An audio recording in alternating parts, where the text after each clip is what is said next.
Dans cette vidéo, nous allons voir comment intégrer des éléments, donc que ce soit maths, physique ou chimie, dans les questions et dans les réponses des QCM. Donc pour cela, lorsque vous voulez ajouter une question ou éditer une question, vous avez juste au-dessus de la question deux boutons, un spécial maths et un autre spécial physique-chimie. Donc lorsque vous cliquez sur l'un des boutons, vous avez une nouvelle fenêtre qui s'affiche. Et cette nouvelle fenêtre est indépendante. Donc vous pouvez la réduire et vous pouvez faire faire enchaîner vos questions en conservant votre fenêtre ouverte avec les éléments que vous aviez précédemment. Ça vous évite à chaque fois de revenir ou de faire des copier-coller de ce que vous aviez fait précédemment. Donc le principe est le même pour spécial maths et spécial physique chimie. Les fenêtres sont similaires. Ce qui les différencie, c'est les éléments que vous pouvez insérer et les exemples qui vous sont fournis.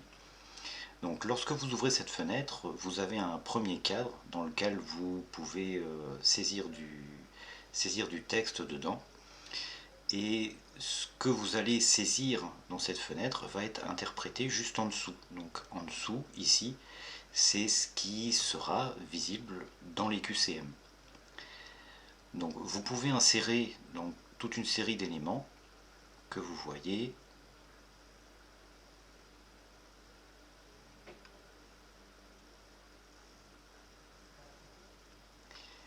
Et je vais vous montrer, donc en partant de 0, je vais supprimer ce qu'il y a, puisque ce qu'il y a ici, c'est ce qui apparaît juste en dessous, donc c'est simplement un exemple. Donc je vais effacer et je vais faire nouveau. Donc vous voyez que je vais retirer le insérer ici, et vous allez constater que vous avez deux symboles $ qui précèdent et deux symboles $ pour clôturer. Donc à chaque fois que vous allez vouloir insérer quelque chose, ce sera forcément entre deux symboles $ qui précèdent et deux symboles $ qui clôturent. Donc je vais vérifier que j'ai bien mon curseur et je vais par exemple taper x égale. Donc au fur et à mesure que vous allez saisir, ça va se mettre à jour automatiquement juste en dessous.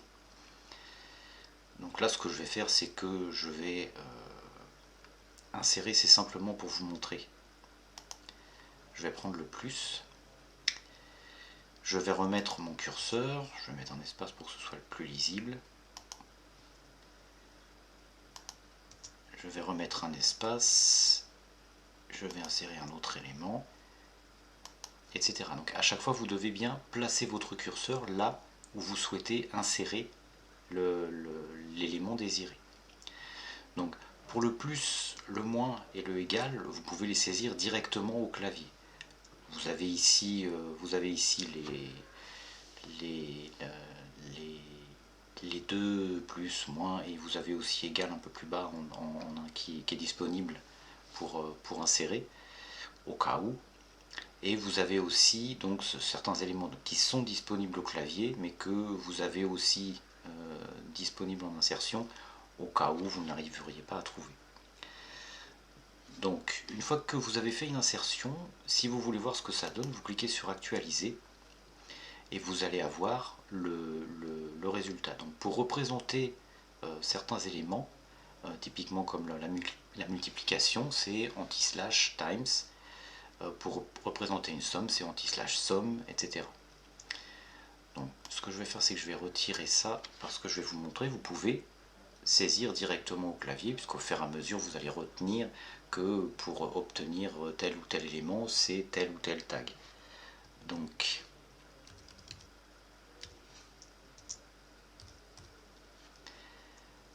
là, vous voyez, si je fais frac AB, j'obtiens bien ce que je souhaite. Je vais vous montrer sur différents exemples.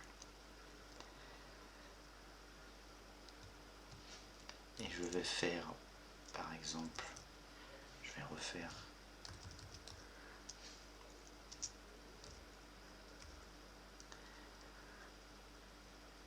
donc là, comme vous pouvez constater, j'utilise deux chiffres, 1 et 1.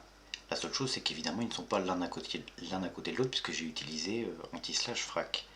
Donc ce que je vais faire, c'est que je vais utiliser quelque chose que vous allez pas mal utiliser, à savoir les accolades.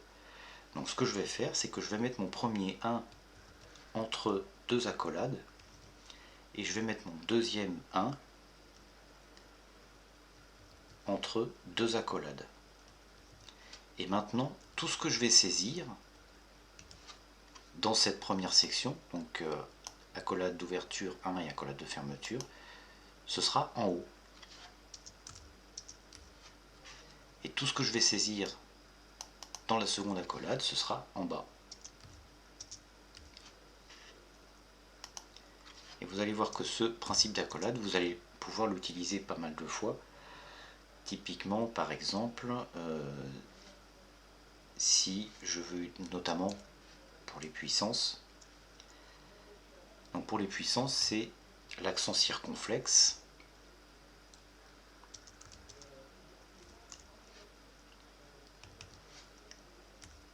Donc si par exemple vous voulez 10, si vous ajoutez 10, vous allez voir que ça s'ajoute automatiquement derrière.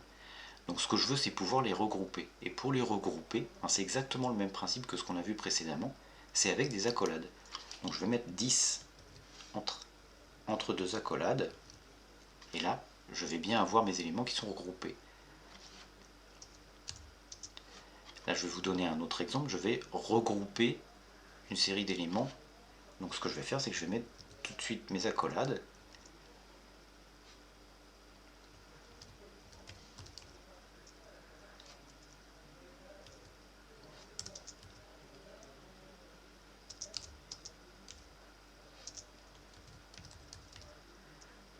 Je vais faire un hover et je vais vous remontrer.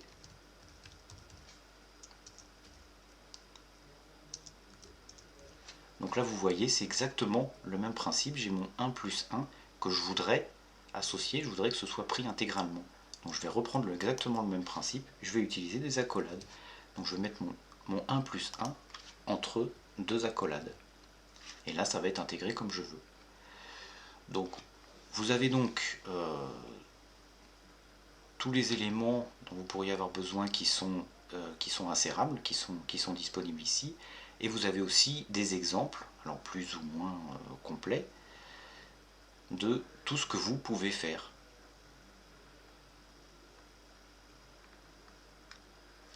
Donc pour ça, je vais vous donner une astuce. Si vous voulez récupérer une partie, vous repassez le curseur à la ligne, vous faites nouveau, on va retirer le insérer ici, puis je vais aller sélectionner quelque chose qui m'intéresse, par exemple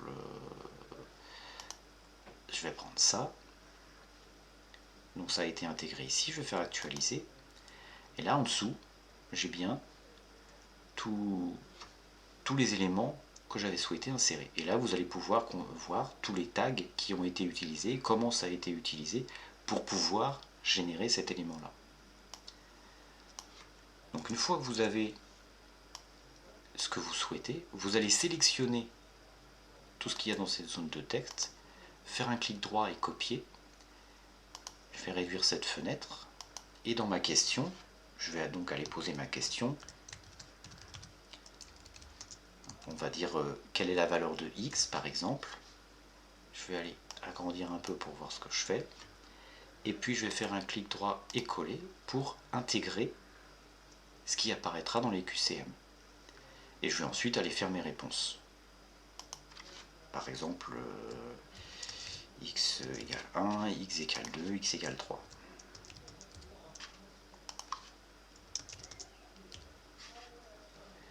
En sachant que donc c'est exactement le même principe pour les réponses. Vous pouvez intégrer donc dans les questions et dans les réponses.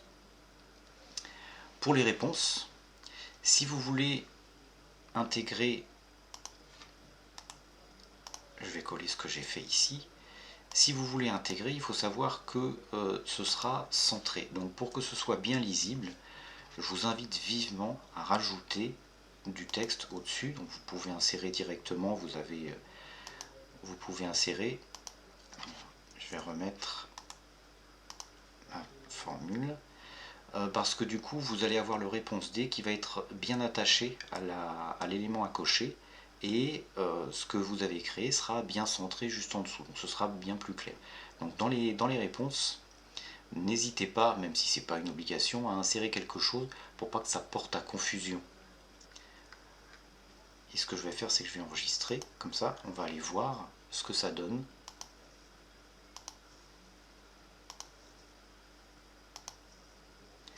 Donc là, vous voyez, j'ai bien ma question avec,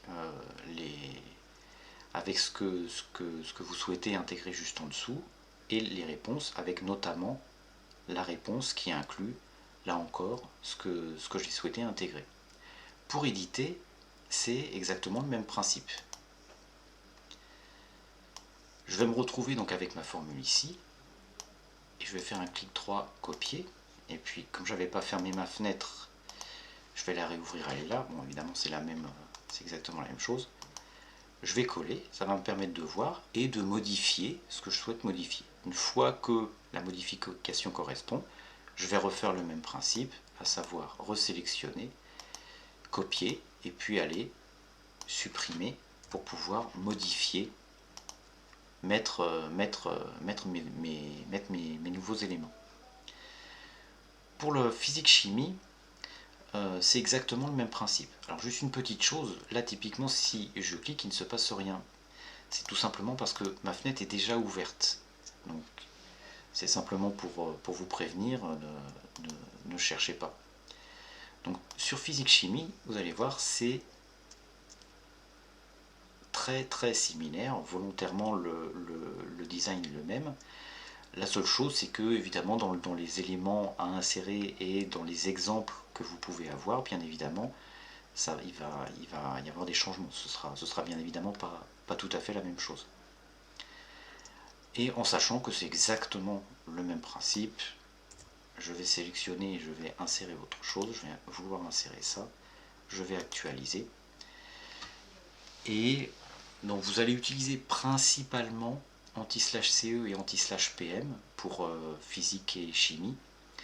Et en sachant que c'est aussi dans certains cas plus simple, parce que pour représenter par exemple H2O, je vais prendre celui-ci. Vous allez voir que vous faites anti/CE, là je vais retirer le 2. Vous tapez simplement H2O et vous allez avoir la représentation qui correspond.